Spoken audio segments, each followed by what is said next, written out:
Good morning, Sharon here, or afternoon, evening, whenever you're watching this. Love the hairdo, right? Expert Secrets. We are on Secret 13. Secret 13 already. It is all about the one thing. We are beginning to actually create our webinar. And I'm going to do something that I haven't done before. One thing Russell talks about in this is all about the one thing. And now we're taking all the pieces and the components of what we've created so far, and we're putting them into an actual presentation, an actual story, an actual script, an actual sales type presentation or story.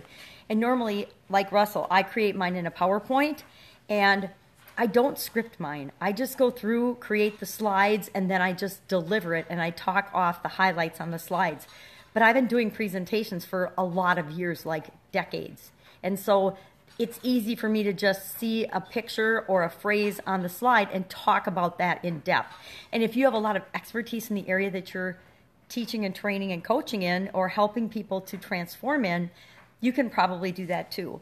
But one thing he recommended in this chapter that I didn't even remember because I don't do it that way is that he says actually go through and write out your script, even though you're not going to read it, because I will tell you there's nothing more boring and frustrating than to be watching a webinar and knowing that somebody is reading it right off their notes. They're saying all the right words, but they're saying them like this in the wrong, boring tone of voice. Because people can always tell if you're reading versus if you're talking. Like if I go to the book and I read a section out of the book, you totally know I'm reading. Even if I'm looking up at you and I know what I'm saying, you can still tell if I'm reading it or if I'm actually just talking to you. People know that. And people, I don't know about other people, but I don't like it, and I think most people don't. I mean, think of any speeches or presentations or lectures at church or lectures in community groups that you've been involved in. If somebody is just sitting there reading off their note cards or reading their notes, it is a far less powerful way of presenting the information than if they're just talking to you. And again, even if you're just showing your slides in a webinar, people can hear in your tone of voice if you're just reading it. I actually almost fall asleep during some of my own webinars sometimes because I'm so bored with it. And I'm not so bored, but it's so routine. After you've done it so many times, I'm like, oh my God, I'm nodding off in my own webinar. That's not going to do. And then I have to shake myself off and change my state and start picking it up again. But I'm like, it'll be like if I'm in the middle of the second or third secret and I've done it, 30 times already. And I'm like, da, da, da, da, da, da, da. And then I'm like, okay, wait, I'm not really bored. This is awesome stuff, and it's really awesome information to the person that's hearing it the first time. But since I've done it 30 times, and I've probably spent months creating it in my head already, and they're my stories and things, sometimes I get bored with my very own self. So let's jump into this chapter. But what I'm going to do, I committed to as I was rereading the chapter today, I'm like, I'm going to try that. Since I'm working on a new business area as well, right along with you, I am going to script out my Supersize Your Business webinar or presentation and offer. And here's the advantage of doing that. And the reason I decided I would do it is because there's such a huge advantage to it. If I write this all out, guess what? I can take bits and pieces of that and I can use that for different things.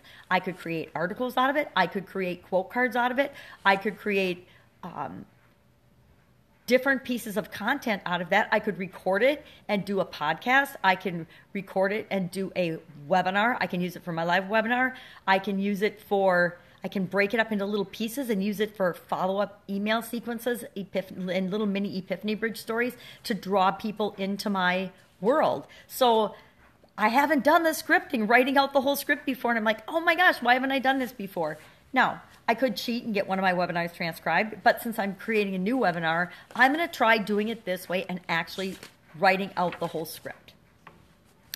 So, what I was going to do is I was going to find a way to share my slides and go through this piece by piece, slide by slide, but I think we'll use Russell's strategy and we'll write out the script the first time as we go through these chapters, and then as we are wrapping them up, I will insert somewhere into the lessons and share where it seems appropriate the slides and how I actually create mine. Because what I do is I take an existing PowerPoint presentation, an existing perfect webinar, and the first time I did it, I took one of Russell's because I had access to that in my Certified Partner program. And so I took that and I went through slide by slide, piece by piece, and I created my own off of that. Now, since then, I've done lots of webinars. And so the first time that worked, and that was the way to make sure I didn't miss anything. Now, I ended up with way too much stuff and I took a lot of it out. And as I've practiced and done things, and it's a continually improving process, I've taken things out and I've made them my own. But if you watch one of my webinars even today, you'll be like, oh my gosh, that's the perfect webinar. That is textbook out of exactly what Russell teaches. And those things I kept in on purpose because those are the things that work. Those are the things that are really effective. And so I haven't felt the need to pull those out and make those my own or tweak or change those in any way. Some stuff we just do because Russell's done 10 years of study and research and testing and prodding and been super successful. So we always want to start from someone else's successful launch pad and then create from that. We don't want to reinvent the wheel. I used to be the queen of reinventing the wheel. It's not very fun. So let's dig into this chapter. It's all about the one thing and the first part of the presentation and writing your script. And like I said, I'm going to actually write my script out and I'm going to do it for Supersize Your Business. So that'll be my homework today. Most people will create this in PowerPoint, but I do see the value now after rereading the chapter in actually going out and scripting the whole thing and actually creating it. You're creating something, so you're creating a piece of content that can be repurposed in lots and lots of ways. So that he goes over, and this starts on page 1, magnifying glass, 155, and it goes to page 165. So it's only 10 pages. So if you break it down in little pieces, one thing at a time, do the first thing. Do the first thing he tells us, and then do the next thing, and then the next thing, and then before you know it, it's done. So the first part is the introduction. And keep in mind that this whole presentation, the whole thing you're trying to convince people to do, the whole thing you're sharing with people is the one big thing they want the most. Now, I didn't say the one big thing that you think they need the most. I said the one thing they want the most. So if I'm working with coaching clients, which I was this past week, and the one thing they want the most, and actually they want the most is money and income and consistent, steady stream of income. But what they really need is what I had to convince them they need. So they want money, they want money, they want money. And that translates to they want more customers, they want more clients. They want to stop cold calling. They want them coming to them. So the quickest, fastest way for them to get that is to have their own lead magnet out there attracting their ideal customers to them. So that's what we do. We want more money. Well, what is the fastest, easiest way to get more money? Get our ideal customers coming to us and give them something that they want in return that solves their biggest problem. So with each of these people, we ask ourselves, what is the number one thing my ideal client wants? My ideal client wants to supersize their business. So what is the one next thing they need to do that? So with these coaching clients, what is the one next thing they need to do? They need to have a lead magnet that's bringing customers to them on autopilot.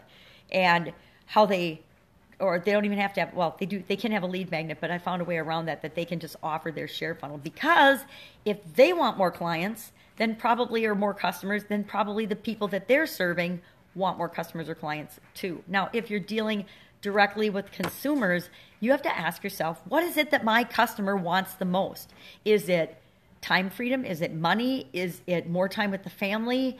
Whatever it is, you have to speak to that in what you're offering them in your little lead magnet or in what you're saying. And so maybe they need 10 tips to, be a more natural mom, 10 strategies for supersizing your business. The number one way to get your dream customers coming to you. I just created that lead magnet yesterday is why I'm thinking of it as an example for the people I was working with last week and over the weekend. So what is the one thing they want the most? And that also ties into your big domino because you're going to knock down the false belief they have about that. So if they want to write a book, for example, Jim Edwards has a great product out for how to write a book in under 3 hours. It's freaking phenomenal. There's so many reasons to write a book and have a book, especially if you're an expert, but we could get into that as an advanced thing later on, and how quickly and easily you can actually do that. People believe that you have to do some funky things to actually create content and create books, but if you're an expert in anything, you are filled with massive quantities of content. It's not like you have to go out and learn more and study more to have the content that you need. It's like you just have to figure out how to get it out of you and out into the world. And that's kind of what Expert Secrets is all about. So let's work on our introduction. And again, we're going to go back to our headline, our how-to without statement, and that's how you begin it. And I'm not going to read this all. You can go right through the book, which is what I'm going to do, and do each section right along with Russell. That's a key strategy, by the way. If you need to learn how to do something new, find somebody that's done it before and model exactly what they do. That's why I've been making these demonstration videos, because there's so many things that I take for granted that people already know how to do. And I'm amazed when I find out, oh my gosh, they have no idea how to do that. And I forget that a year and a half ago, I had no idea how to do it either. I just figured it out. But a lot of people don't have the patience to figure it out. So I'll shoot a video, and you can follow my video step by step by step. And if you just watch, pause the video, do exactly what I do, then you can get the same results super fast, super successfully, without having to read a ton of stuff, do a bunch of trial and error. You just get it done. And that's what I do with the lead magnet. Everybody needs a lead magnet. If you don't have one, we need to talk, because no matter where you are in this journey, you've already got so much information and knowledge on your area of expertise.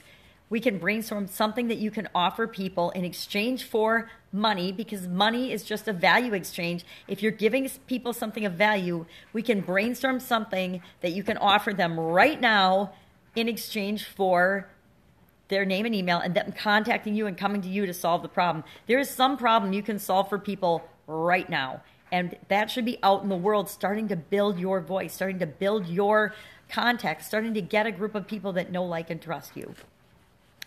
I'm obviously on that tangent this week. So your how-to without statement, and then, write down exactly what he says. Hi, everybody. Welcome to the webinar. This is Sharon Horne-Ellstrom. This is your name. This is Russell Brunson. And today I'm going to show you how to blank without blank. So you're just basically taking your headline and putting it in a more conversational way as part of your script. And he goes through this then through the next part to build rapport with remember we did the 5 ways to build rapport from Blair Warren. And, I'm, again, justify their failures, allay their fears. I'm looking to read this. Can you tell? Throw rocks at their enemies, confirm their suspicions, and then encourage their dreams. And he actually gives an example of how he says these things in the script. Model that. Do the same exact thing with the statements that you used for your opportunity, and blend them into what would make a good presentation. If you were talking to someone and telling them this, how would you say it? Write it out. And then the third step is the ruler goal. And this is really important, because when people watch a webinar or judge you, and they're always judging you. We're always judging everybody, even if we try to not be judgy. We all are judging my hair right now. We're judging my Victoria's Secret pajamas. We're judging my Pajama Gramma pins. We're judging my orchid in the background. We're judging the puppy dog in the chair. We're judging my green notebook. We're judging my magnifying glass. We're always doing that. So when people are judging our article or our piece of content or our webinar or our web class in this case, we want to create the ruler by which they judge it. And we do that by sharing with them our goal. And one of my favorite statements from the webinar, my favorite slides, is my goal for this web class slide. So read through the next couple of pages, see how he does that, and it ties in our big domino statement to our goal for the webinar and our goal for the web class. And by setting the goal and our intention for the web class, we know that the presentation we're giving is going to meet the things that we put in our goal for the web class, right? Of course we do, or we wouldn't be writing it. So that's how we set ourselves up for success in our webinars. Now, nobody's judging if we say so too much, or I say so all the time. So is my weakness. Whenever I need a pause, I say too, but I say so way much more than I say So instead of people judging how we speak, how fast we speak, how boring we are, the background that we're in, or anything else about the webinar, we just want them judging it based on the criteria we set for them. And do we deliver on that content or not? Either we do or we don't. Sorry, I need a little tickly throat drink. I realized that the design on this cup actually matches the little flowers in my Victoria's Secret pajamas. I thought that was kind of funny. When I was heating it up for about the 3rd time this morning, I noticed that. So, we have now said so again. We've now set the goal and the tone for the web class. Some mornings, excuse me, I have such a tickly throat, it makes my eyes water. The next thing is the Epiphany Bridge, and this is our origin story. This is where we're going to tell them our reason for what it is that we're sharing with them, our reason for why we got going and learning and studying to be an expert in this area. We want them to know why the heck we're even doing this. And actually, I missed a step because I was busy coughing. Let's go back to qualifying yourself. The next slide, the 5th slide, is all about, not all about, it's a teeny weeny bit about who you are and why you're qualified to talk on this subject. And that's going to lead us into our Epiphany Bridge story. But just, your name, a teeny tiny bit about yourself, and only the parts of your story that make you qualified or an expert to talk about this topic.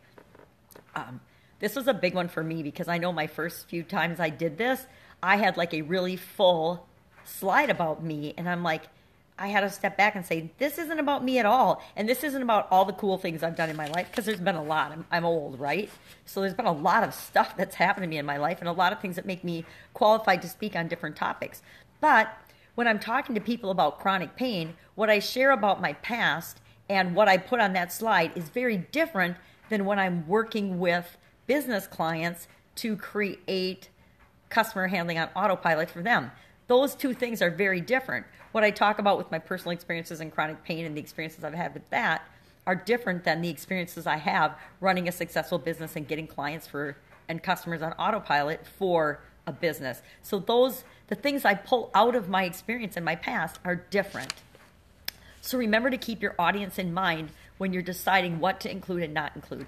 But everybody, including me, keep it simple, keep it short, keep it clear, keep it concise, keep it interesting. What are things that you've experienced that your target audience would be super curious about? I mean, Russell Brunson shows Tony Robbins. Well, why does he do that? Well, number one, for a huge credibility booster. Number two, because it's really interesting and curious. And we're like, wow, Russell's met Tony Robbins. Here he is in a picture with Tony Robbins. And that's really cool. Because a lot of us know who Tony Robbins is and think that's really cool.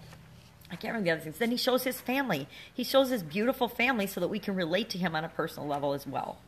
So now we're to our origin story in our Epiphany Bridge. And again, you've written that out. Go find that piece and then pull it in. You can pull it in as is if you want, keeping in mind that you're not going to probably use that entire script, that entire story.